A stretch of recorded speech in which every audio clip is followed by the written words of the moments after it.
Have you ever tried to lead a group of people? Have you ever really been a leader and tried to lead people into a direction? Well, leading people is like leading or herding a bunch of cats. Now, as much as I like cats, you might not be okay where I would lead them. I would lead them to dogs. It would be fun to watch, just for a moment. But now think about this. I remember the days that we would take the kids to church camp. And we would have a bus full of kids, and I don't know why, year after year, we would have this big drive, and we would work really hard to see how many kids that we could get packed up and go to church camp. Even to the point where we would be allowing to break the rule. You had to be ready to go. You had to have this. You had to have your hair checked out. You had to have your bags ready. You had to have all of this. And we would still break the rule because we knew 2 kids were coming and they're way late.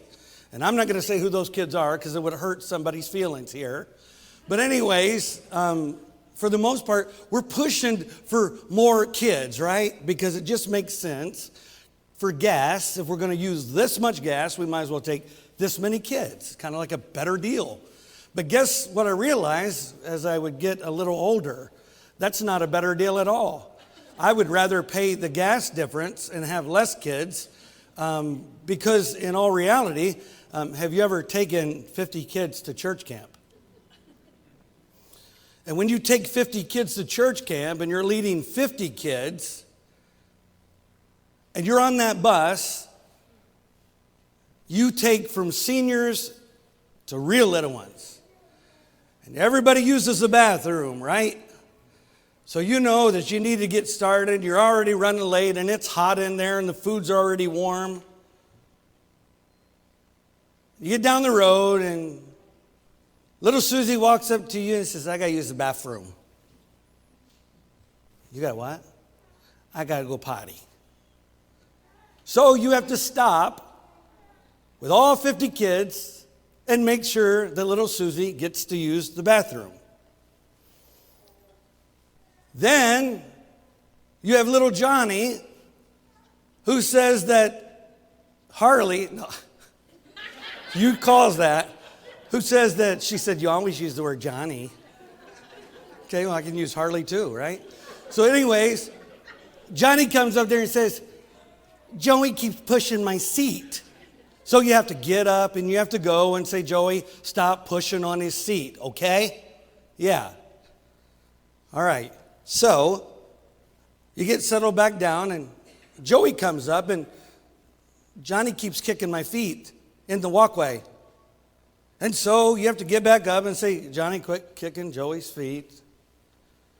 You go on and on and on, but you're so excited 2 days before to fill the bus full. And then not only that, but you finally get them fed. You finally, forgive us.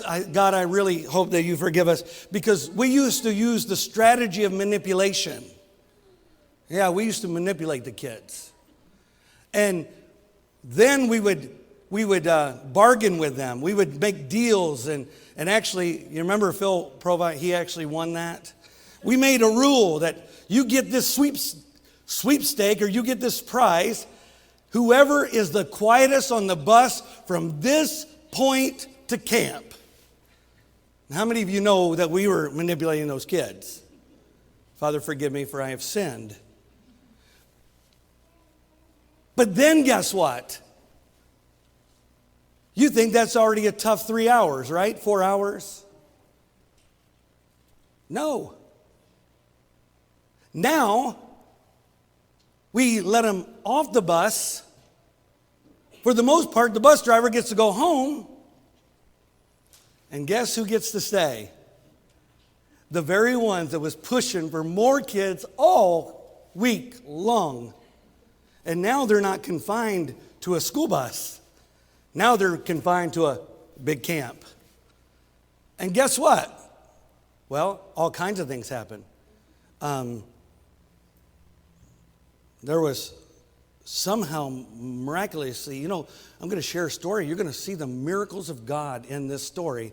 But we experienced so many miracles in camp. It was just unbelievably amazing. God put holes in the drywall all by himself. And then it was revealed that we finally found out who did it. I've heard about this guy often, but he's really active because he really seems to do a lot of things. His name is Nobody. You ever met him? Nobody did it. I'm really amazed of how much and how quick Nobody gets around, because nobody did this and nobody did that. And I don't even know how he has time to sleep, but nobody did it. So there's holes in the drywall. And all of a sudden, this has never happened before, Jeff, that I recall. The whole power system shut off at camp. And I mean nothing. There are many churches that are represented at that church camp, right? What's the chances just at all that it would be one of, first of all, what's the chance that it would be a kid that did that, right? Second of all, what's the chances it would be one of our kids? Well, if you knew the crowd we took that year, you would think that might be more possible than not. But it was. They just wanted to try this out. It worked really good. So how many of you know that by the time it's Wednesday, you're starting to think, you're all excited, you're very excited for day one, you're not as excited after the bus route as you are, but it kind of picks its momentum back up because now you're at camp, right? And you get to see people and experiencing and all the fun that you're going to have. But Wednesday, how many of you know that your mindset is a little different than Monday and Sunday? Yeah, you start to lose the excitement that you had. And now you can't hardly wait for Friday to take its course because now we get to go home. How many people feel sorry for me that through all of these years, it was well over 20 years, that we would go to camp, we raised our children in the camp, we were at camp every year. I don't think there was even a year that we ever sent our kids without going and being part of that. For well over 20-some years, Tina, much longer than I did, that was the week to go and be part of camp. Now, how many people feel sorry for me? Just a little bit. Come on, just be honest. Come on, any love at all? Okay, Jeff, thanks. Because you know. You got a friend in me? Something like that. But no, really, how many of you just feel a little bit for me all those years and having to lead those 50 kids? Okay, now can you imagine the call that God gives Moses? Now, if you felt sorry for me, which most of you agreed that you didn't, shame on you because it was your kids, okay? I wasn't always referred to as Uncle Mike for a reason. You guys thought it was beautiful because we're so close that they call the preacher Uncle Mike. No, I was Uncle Moses, Many times at camp, No, really. But could you imagine, here I'm focused on, oh my goodness, God, how in the world you want us to bring these kids up in youth camp? You want us to bring these kids up in the church? You want us, look at the work, look at the order, look at the tall order you've put on us. That's a lot of responsibility. We could say it's someone else's job to raise them, right? We know it's a lot of work, right? Think about what God did to Moses. Moses is called to lead 3 million kids through the desert. 3 million. Does anybody ever remember Moses praying to God to take his life, to kill me? I was almost there with 50 kids. But one thing I will say is We got good food at church camp. Wouldn't you agree, some of you that have been to camp? There's good food there. At least we got that.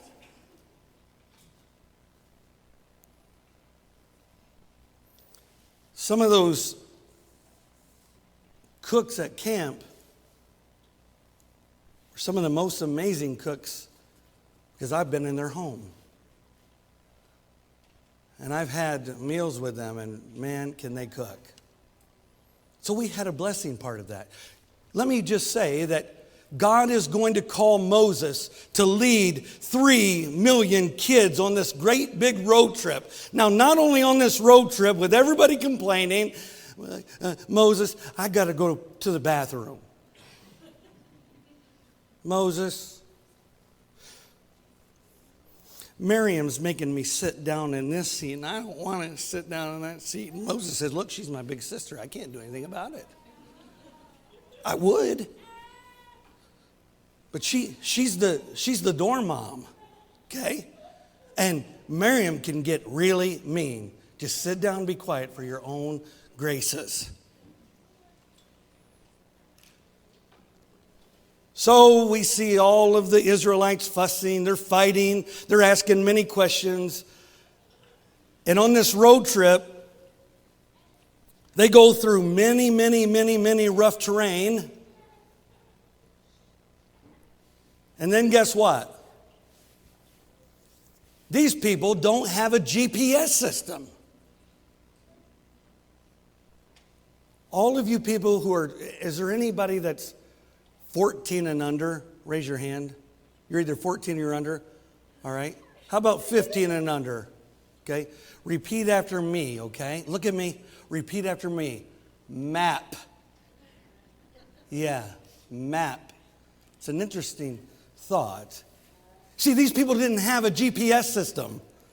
They didn't have this global positioning satellite to help them travel in what direction they should go. And so here we are in this story of Moses leading 3 million kids through a wilderness to a destination with all of the complaining and the fussing and the making and carrying on. And guess what? He can't hear a thing and he doesn't have a GPS system. And Moses is going to lead them, or attempt to lead them, to a land called the Promised Land. Now, like me and the Israelites, we forgot where the Promised Land is because the Promised Land was supposed to be in Canaan and the Promised Land was supposed to be at camp. But the Promised Land turned and became back home, getting away from camp after that week. I'm ready to go back home, and that became the Promised Land. Yet that's just like the Israelite people. The place where they left, the Promised Land became the place that they will return or want to return, never to be what God intended from the very beginning. So I want you to think about this. We're going to look in Numbers chapter 11 and 12, and we're going to see some of these complaints that they made to Moses. And God chooses Moses even to the point where family members don't like that. Now stop and think just for a moment. Stop and think just for a moment. What do you consider success? What do you consider success? A lot of people consider success as getting what you wanted. We work hard and we get what we want. We want this in our life, we want that in our life, and we call that, if we achieve those goals, we get what we want. That's called success, right? I mean, we're Americans, we're driven in that kind of way. We're driven to that successful lifestyle. We want success, and so success is getting what we want.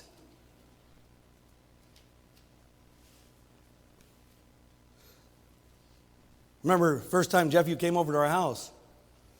Success, man. Come on over. 500 square foot house. I think you kind of sarcastically said, you live in there? Yeah. One person referred it to as an oversized doghouse. Okay, we're already outgrowing it. And that house wasn't chosen by our humility, okay? But success is not how we picture that. Success is, I want this in life. I want to be accepted in our culture. I want to be accepted in our society. And when people look at me and they look at the things that I possess, they see a spirit of success. And you would agree that there's nothing wrong with having a desire of those things. Remember what I said before, God doesn't care what you possess. He cares what possesses you. That makes a difference, okay? But many of us, we care what we possess. It's got to be a certain way or a certain thing, or we have to keep up with the Joneses. I didn't say Johnny's, I said Joneses. So success is getting what you want, but what is happiness? What is true happiness? Happiness is wanting what you get. That's right. You want what you get. How many people are content and gracious and grateful for what they have, right? That makes a world of difference. Look at your scenario. Look at where you are in your world. Whatever that may be, are you happy with what you got? Because that really is the term of happiness and success. But what do we usually do? We look at what we have, and that's okay for a minute, but just a little bit down the bus ride, we start to look at what everybody else has, and ours isn't as much as theirs. So success is getting what you want, but true happiness is wanting what you get. So think of it this way. Just stop and think that most of our discontent is explained by not failing to get what we want, but getting what we want and feeling unhappy about it. Now, what I'm saying is this. We all want certain things. We want to, for the most part, we all, when we're teenagers, in our young 20s and 30s, we want to fall in love. We want to fall in love. And we want to fall in love and we want to get married. We want a beautiful family. We want to get married and we want to have children. And we want to have a good car. And we want to have a nice home. And we want to have a good, stable job. Is there anything wrong with that within itself? No. We all want this, right? But the real issue is there are offices filled, counselors' offices filled day in and day out. There's courts filled day in and day out, who at one time, that's what these people wanted. And now, you know what? They're filled with unfulfilled wives and unhappy husbands. Why? Because they are not happy, because they don't want what they got. You see, at what time, what did they want? They wanted that. They wanted it. And success says, I got what I want. I got my wife, I got my husband, I got kids, I got a job. And then as time goes by, like we all, like sheep, go astray, then we cross that path, and now we're saying, wait, we don't want what we got.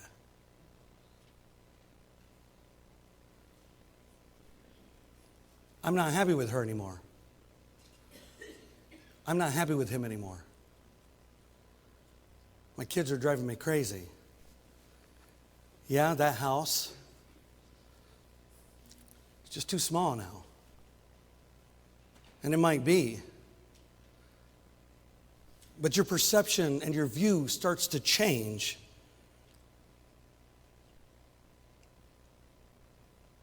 You see, this was a lot like the Israelites.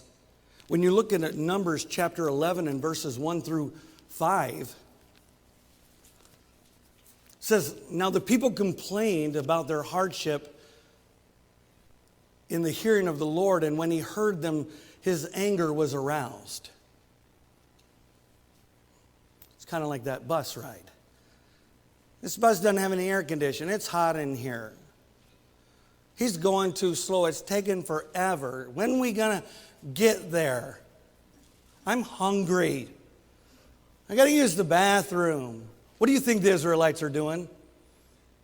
Oh man, do you think at one time it seemed like a success? God was going to use all of these miracles. They had been there day in and day out of Egypt, and they were working, and they were putting harsh labor on those people, and they had a demand that was beyond human power, and they put so much oppression on the people, and they were in bondage and slavery, and God was using all of these miracles and the plagues and everything that God did to miraculously lead them out of that place. And they felt that with God's presence and his ultimate power, they were going to be successful and they were going to get out of that situation. And now guess what?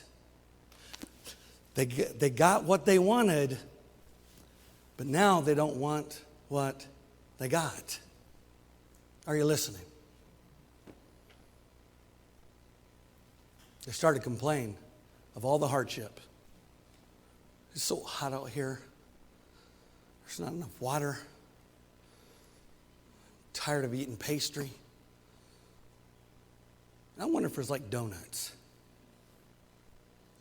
Like an oil-based donut. I don't know. I think I could be all right with that for a couple days. Not for a long time. But did you ever really notice that the trip wasn't supposed to be a long time? Think about that. There is no GPS. And so they're complaining and complaining and complaining. And when God heard them, his anger was aroused, and the fire of the Lord burned among them and consumed some of them in the outskirts of the camp. And when the people cried out to Moses, he prayed to the Lord, and the fire died down. And so the place was called Taberah, because fire from the Lord had burned among them. The rabble with them began to crave other food. And again, the Israelites started wailing and said, if only we had meat to eat. We remember, listen, you remember the good old days? Isn't that what we do sometimes? We go back and remember the good old days before we were Christian. Remember the good old days. Now let me say this. I've said before that the best is yet to come. That's by your determination. There's nothing wrong with reflecting and saying the good old days, because you can say that if things have gotten worse, right? And how many of you know, you've lived long enough, you would agree that in your calculation, things in America have gotten worse in some ways. And they've gotten better in others. But there's times where I can say, the good old days when we didn't have to lock our doors, when all of the families knew, every kid in the community, and families stayed, and you knew that person lived in that house, that person lived in that house, that person lived in that house. And they all kind of watched the kids as a community, and there was relationships and people borrowing sugar from neighbors. And you see, there was a day where people knew their neighbors and they had relationship with their neighbors. Yet today, and some people will live in a house for years and never have a one-on-one or a relationship with their neighbors. Some people will live years and years and years and not really even know them. But what I'm saying is the good old days, I remember that. I remember people sharing. I remember when we had 8 channels on TV. It might have been 6, I don't remember. But anyways, what I remember is when Ronald Reagan was doing any speech, every channel was about the president. And I remember that kids and families alike would gather together, and they would sit and listen to what the president of the United States was going to say and address. And it didn't matter whether kids knew what was going on or not. What mattered is he's our president. And it brought stability and it brought strength. Today, I do not think that the American president, whether Republican or Democrat, has that same glory or has that same position or has that same confidence. Because we really see how vulnerable, now it might be because we are now older, But I would like to think that maybe they don't have the confidence that we once had in our government. Things have changed. So, remember the good old days when we used to eat that fish? Oh, could you imagine? Oh man, I remember, how you used to cook that fish, and it was just marvelous. Oh man, do you remember those melons? And we would add a little, they were so sweet that we had to add just a little salt, and it just balanced things out. It was so good. And the leeks, and there was nobody who could make that like Mama back there when we had onions and garlic. Remember the good old days? Remember what it was like?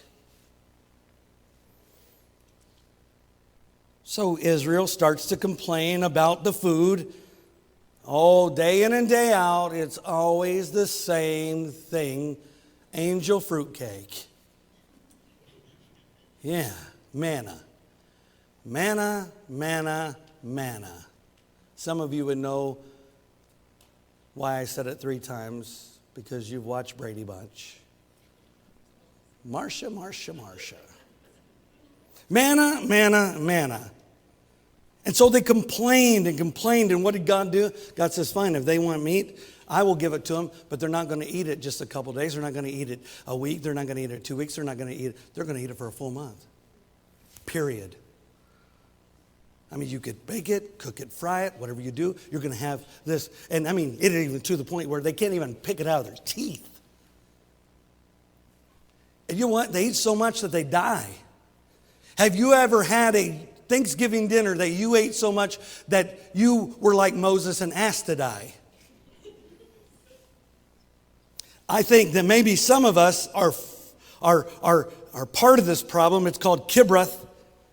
Hadawa means graves of craving. Graves of craving. How many of us, our health isn't where it needs to be because we have had way too much quail and manna, and we are facing the graves of craving. Yeah. So even to the point where everybody's complaining, it makes sense. You're in the arena. How many of you know that it's easy to fall into that when you're surrounded by that? How many of you know that? It's a simple thing that we have to guard ourselves not to fall into it, because we all can do that. And so you know what? Miriam and Aaron, Moses being the little brother, Miriam says, who does he think he is? Now this is paraphrase. Suppose God only talked to Moses. What makes him so special? Could you imagine having your brother or your sister in your family? You just hear over the news that your brother or your sister just became the president of the United States. I'm thinking, which room is mine in the White House? No, think about that. God's only calling him. God's only speaking to him. And what happens? What happens? This is what we identify as the family feud. Do you know why they complained about the qualification of Moses? It wasn't the qualification of Moses at all. What the problem was is they didn't like their sister-in-law. That was the start of it all, and they did not settle that. They let that fester and fester and fester and fester and fester until it became a great divide. And they made all of these excuses, but the reality was they had something unsettled that was never settled, that should have been settled long ago. First of all, they probably didn't like that Moses had married a black woman. That's not our kind. She's not our color. She's not our kind. He had married an Ethiopian woman. So they perhaps didn't accept her into the family. I don't like them, and so we're just going to keep our distance. Not only did they not like the idea that she would have been black, but they didn't like the idea that she wasn't a Jew.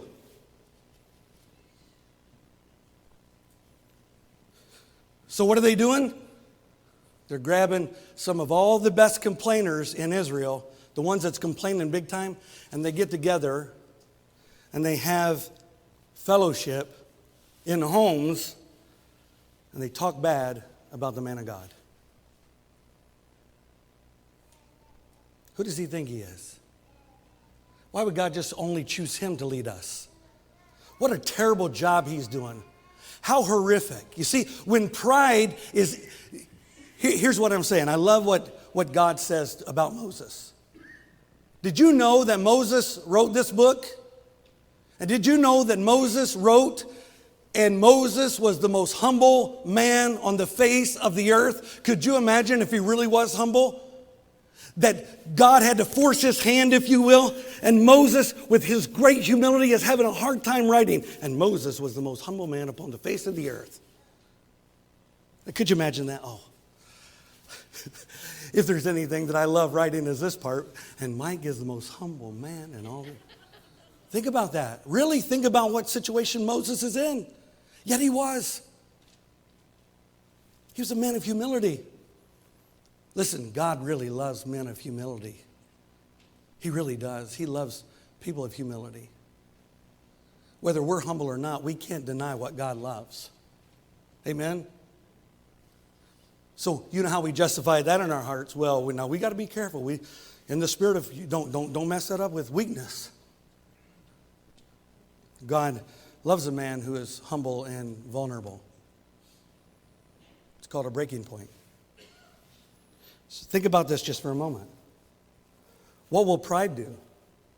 You see, pride is the attitude of Miriam and Aaron. They position themselves as why they're right to talk about the man of God. I don't think that Miriam and Aaron got together thinking, Moses is really struggling, don't you think? Yeah, do you hear all the complaints, man? He's really struggling. What do you suppose we could do to love on him? What do you suppose we could do to build him up? Why don't we form a group of people that's going to get together and pray and help him and do anything we can do to make him successful for God's purpose? What can we do to love him and build him up? I know. We're going to get people together and we're going to encourage and we're going to pray and we're going to roll up our sleeves and we're going to build our relationship. We're going to build this thing. No, they found a group of complainers. And pride allows that. You know what pride says? I'm independent. I don't need people. I can distance myself. I'll stay away from them. I won't talk to them. I'm going to do that. And you know what pride does? Pride allows you to qualify that in your heart all day long. Pride says, you're right, you poor thing. You're the right person. Yeah, you're right. Pride is to self-qualify. Now think about this. C.S. Lewis said this about pride. Pride gets no pleasure out of having something, only out of having more of it than the next man. The ultimate problem is they had a problem with him, but they felt that they should have had a little bit spotlight as well. So let me just ask you this morning about this. Think about this. Think about that person you don't like. Think about that person that you don't like. Think about that person that you're avoiding, that you stay away from. Are you looking for any good in them? Is there any pride in you that's causing that? Is there any building up of that? Because pride is what caused this great problem. And what happened to Miriam? She was full of leprosy, wasn't she? It was a disease that killed. And today, pride is a disease that doesn't maybe kill on the outside, but it kills the inside. Pride is a disease that will make you not able to smile. Pride will not allow you to enjoy. Pride will always allow you to complain and justify and self-position. Prideful is very selfish because it's only focused on how you feel and what makes you move. It doesn't allow you to see on someone else's level. Pride says that you are right and you have a position to express how wrong everybody else is. Anybody think this is right? Then why do we allow it to get the best of us? So we see this great family feud. It was deeper than it needed to be. And so now God is going to take in Numbers 13 and 14, God's going to choose 12 spies for this promised land. I mean, they're right there. They're on the border, whether it's going to be faith or fear. And guess what? They take a different route. They take a different route, and we're lost. Oh, when we traveled, how I used to love to get lost. I mean, it was such a long drive anyway. I wanted to be there and get there. But when you get lost and you're driving 30 minutes out of the way, I'll never forget the time that where did we go up north? And I needed to be home for preaching the next day. Where were we? We were on the road, and I had stayed up, and I needed to rest. And anyways, Tina's driving, and I don't hardly ever fall asleep in a vehicle. When I was younger, I did. Now I can't at all. But this was just a little while back. And I am resting, and I dozed off against the window. And we're supposed to be heading south. And I know that we're at least an hour. And I mean, we had so much time. We had to get back. I think we even left a little early to do that. And I kind of opened my eyes a little bit. And I know that we've been on the road for a minute. And I'm seeing more and more pine trees. You all know what that means, right? And not only am I seeing pine trees, I'm seeing a whole lot of different colors that we normally don't see in Branch County until way, way, way late. And I automatically panic. Honey, which way did you go? I went the right way. Really? Are you sure you went the right way? Because by that time, we shouldn't be in pine trees.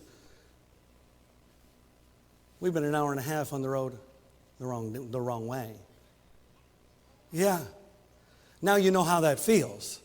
And this is like Israel. They're on the brink. They're on the border. And let me say something to you today is that you're on the border of making a decision whether it's going to be by faith or you're going to turn around and go back by fear. Let God lead you. Let God be that guide that He wants you to go. Don't take 40 years to get there. How many of you know that you and I, we've learned the long way where we should have been? We finally got there, but it took us years and years and years and years and years because we are stubborn. We have to learn the hard way, and we don't have a GPS, and so we went around and around and around and around and around. That's what happens. So 10 spies, they go out. 10 of the spies, all 12 look at the land of Canaan, and it's really how we look at things. Isn't it? It's perspective. The 10 spies says, they come back. 40 days, right? 40 days they went on and spied out the land. They're sharing together. They're eating together. Now look, you talk about camping. I like to camp. The first week we're all getting unpacked. We get our chairs out and stuff. I'm excited about camping. And by Thursday, I'm not so excited about it. And I'll tell you the number one reason I'm not excited about it. When you have a camp full of men, okay? Those bathrooms by Thursday,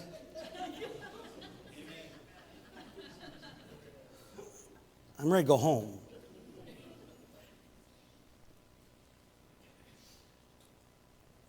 Jeff's like, come on, be a man, go in there.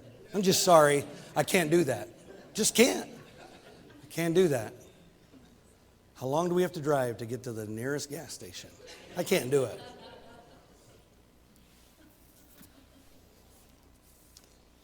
Wasn't it Nick that was redigging one of those crosses that we put? Those are not where you dig. Those are marks of identification.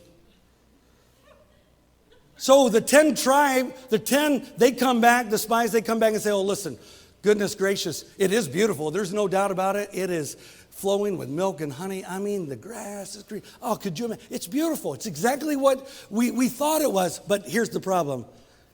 No way we could ever take that land. Even though how beautiful it is, these people are way too strong. Because God wanted to know whether it was a fortified city. He already knew, but he wanted them to know and weigh things out. And so he says, they're too big. It's too strong hold. I mean, there's no way that we little people could ever accomplish this.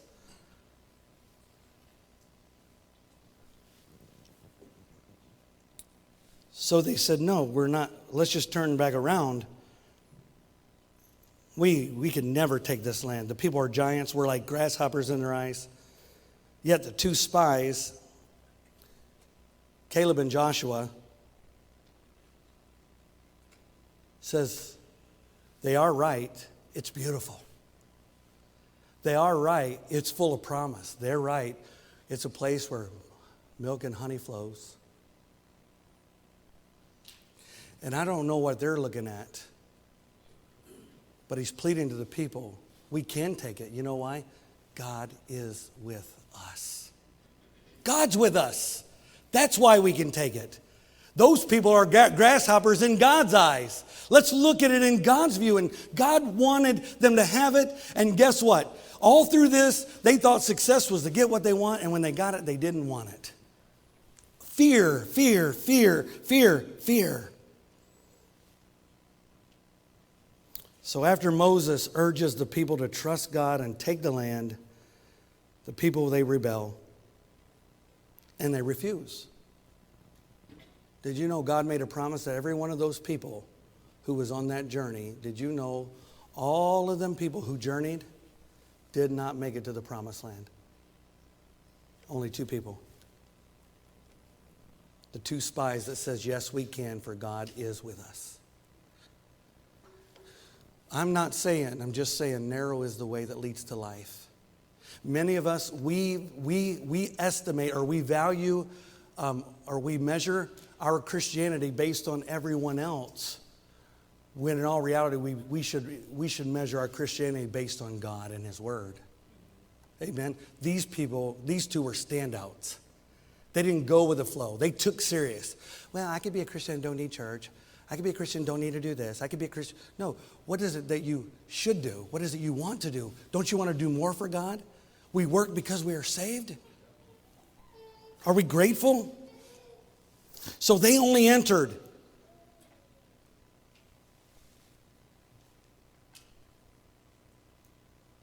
Look at Numbers 13 just for a moment. He says in verse 17, when Moses sent them to explore Canaan, he says, go up through the Negev and into the hill country and see what the land is like and whether the people who live there are strong or weak, few or many. What kind of land do they live in? Is it good or bad? What kind of towns do they live in? Are they unwalled or are they fortified? How is the soil? Is it fertile or poor? Are there trees in it or not? Do your best to bring back some of the fruit of the land. It was the season for the first ripe grapes. Let's go on just for a moment in the other passages in 27. They gave Moses this account. We went into the land to which you sent us, and it does flow with milk and honey. Here's its fruits. But the people who live there are powerful. But, and the cities are fortified, and they're huge. We even saw descendants of Anak there. The Amalekites live in the Negev, and the Hittites, and the Jebusites, and the Amorites. They live in the hill country, and the Canaanites live there near the sea and along all the Jordan. And Caleb silenced the people. Wait, stop. We should go up and take possession of the land. We can certainly do it. But the men who gone up with him said, we can't attack those people. They're stronger than we are. And they spread among the Israelites a bad report of about the land, and they explored it and said, the land we explored devours those living in it. All the people we saw there are like great size. We saw the Nephilim, which are giants there, the descendants of Anak. We seem like grasshoppers in our own eyes, and we look the same to them. Fear, fear, fear. Why we can't, why we can't, why we can't. So, they had a chance to go right there. They were on the border. And guess what they did? They turned around with no GPS and they wandered for 40 years, going in a circle. This morning, is your marriage going in a circle? Think about that. You just going in a circle? Your relationship is just going in a circle and getting nowhere? Your spiritual life going in a circle, getting nowhere? Whatever it may be that would address you, is make a decision today to not fear, but to let God lead you across the border of faith. So after 40 years, they end up right where they began. Could you imagine that? Have you ever done that? You know how us men say, Tina would say, let's just go ask for directions. I don't need to ask for directions. Let's just go. Figure it out, right? But it is embarrassing when you act like you know where you're going, and guess what?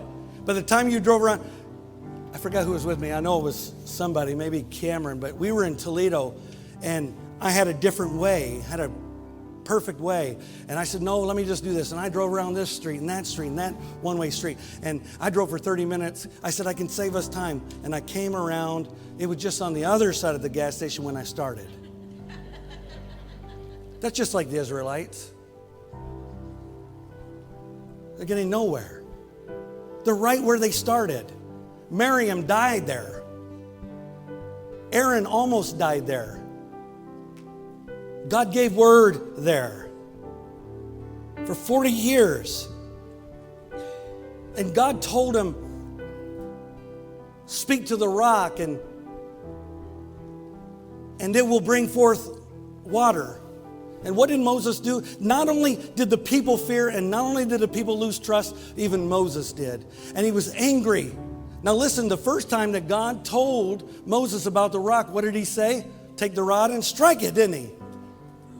He didn't say that the second time. He said, speak to the rock. And he took the rock and he struck it twice. And did you even know that he only got to lead the people to the promised land? He never got to enter himself. Disobedience, pride, all of these spirits will get you almost there, but it will never reach God's destiny. So Moses gives this grand valedictory speech in Kadesh. And he tells the people, choose life. Choose life. Choose to do it God's way. God will provide and God will take care of you. And he talks and he blesses the tribes of Israel. You see, the result of Moses' disobedience, he's allowed to see the promised land only from a distance, but he wasn't allowed to step in and experience it. Some of you are just close enough to experience. Some of us are just close enough to see the blessings of God from a distance, but where we're seeing it in someone else's life because they've chose life and obedience, and we've chose pride and fear. Moses tells the people, choose life, for God is truly the divine GPS. He will get you there. And then he closes with his speech.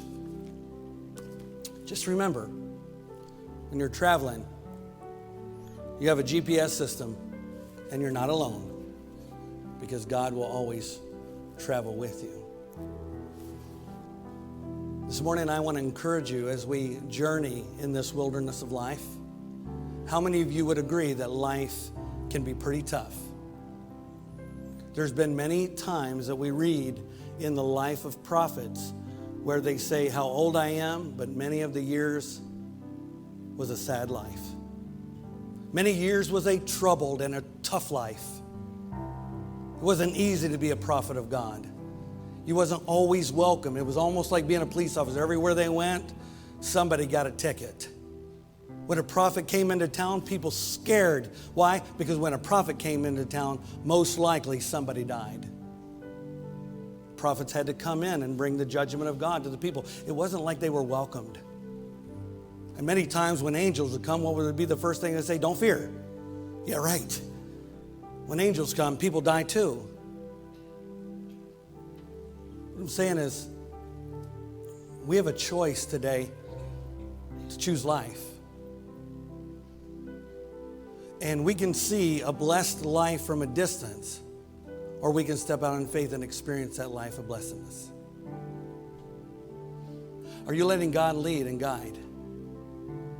Are you happy with what you got? Or did you get what you want and now you're not happy with what you got? A grateful attitude and a grateful spirit goes a long way. That is the difference and really the most important perception of life is whether you're a thankful person or you're not a thankful person. And you just take a moment and you write a list down this whole week and write things that you're thankful for. And the things that you're not really thankful for, reset that in your mind. Thankfulness will change your outlook.